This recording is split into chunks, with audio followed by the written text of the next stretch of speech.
आता कटनी जंक्शनला पोहोचलो आहे आम्ही. थोडं गाडी लेट झाली. कटनी जंक्शन आहे तिथे पोहोचलो आहे आता आम्ही. तिथून आता स्पेशल गाडी करून पुढे जायचं आहे. बघू शकता आता कटनी जंक्शन गाडी करून रिक्षा करून आपल्याला पुढे जायचं आहे. अशा पद्धतीच्या रिक्षा असतात सगळ्या.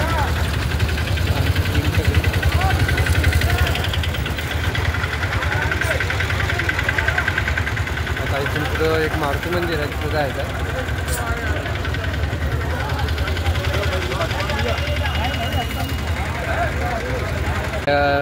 3 चाकी रिक्षामध्ये आम्ही जातो आहे. 3 चाकी रिक्षा ही हे माता डी लिहिलेलं आहे बोंबोले. मागच्या साईडला पूर्ण हे घातलेलं होतं ते घातलेलं. हे कटनी स्टेशन मी विचार फोटो काढू नको.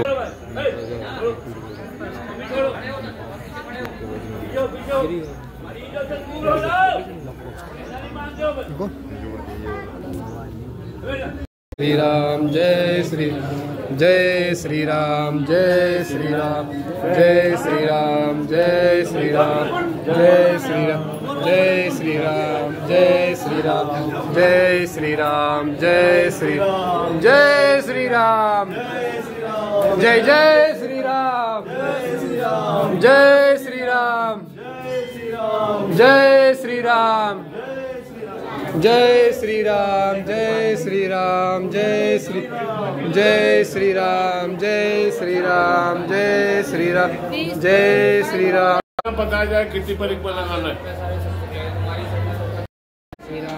खूप महत्त्व आहे. इथले महाराज आहेत ते आपल्याला इथली माहिती सांगतील. माहिती ऐकून घ्या.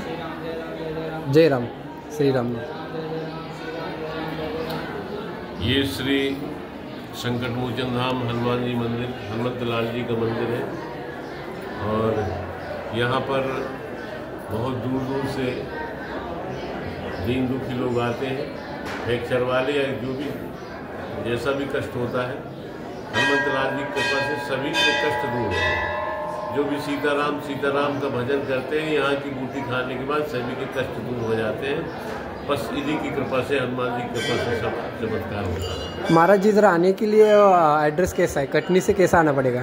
तो यहाँ तो आने के लिए आपको कटनी आना है. कटनी से आपको बसें मिल जाती हैं, टेम्पो मिल जाती हैं, साधन मिल जाते हैं. कटनी से 35 किलोमीटर दूर ये स्थान है. ओके. जय श्रीराम. जय श्री. आता आपण बघितलं महाराजांनी खूप चांगल्या सुंदर पद्धतीनं माहिती सांगितली. मारुती दर्शन तुम्ही पण घ्या. आणि काय म्हणजे त्रास असला शरीराचा हाडाचा काय त्रास असला तर नक्की या, नक्की भेट द्या इथं. आशीर्वाद घेऊन जाऊ शकता इथे. जय श्रीराम. परिसर आहे इथला हा बाहेरच्या साईडला. गर्दी खूप असते. आज शनिवार आहे.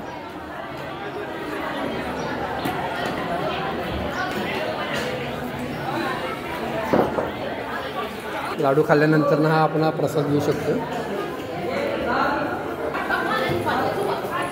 सकाळी आपण इथून कटनीमध्ये पोहोचून कटनीपासून आपण इकडे पुढे गेलो. तो मुवास म्हणून गाव आहे. कटनीपासून 40 किलोमीटर अंतरावर मुवास म्हणून गाव आहे. त्या मुवास गावामध्ये मारुती मंदिर खूप प्रसिद्ध आणि चांगलं मारुती मंदिर आहे. त्या मारुती मंदिरामध्ये आपल्याला लाडू दिलं जातं खायला. आयुर्वेदिक लाडू दिला जातो.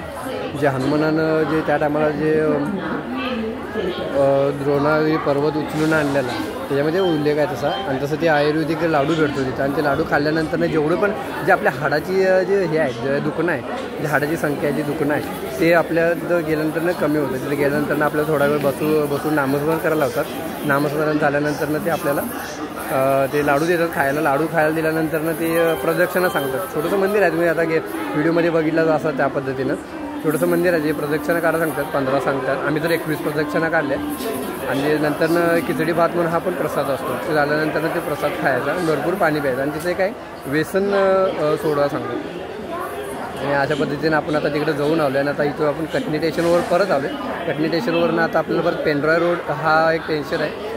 त्या स्टेशनवर जाऊन तिथून पुढं आपल्याला परत ह्याला जायचं, अमरकंटकला जायचं. अमरकंटकपासून आपल्याला आपली नर्मदा परिक्रमा सुरू होते.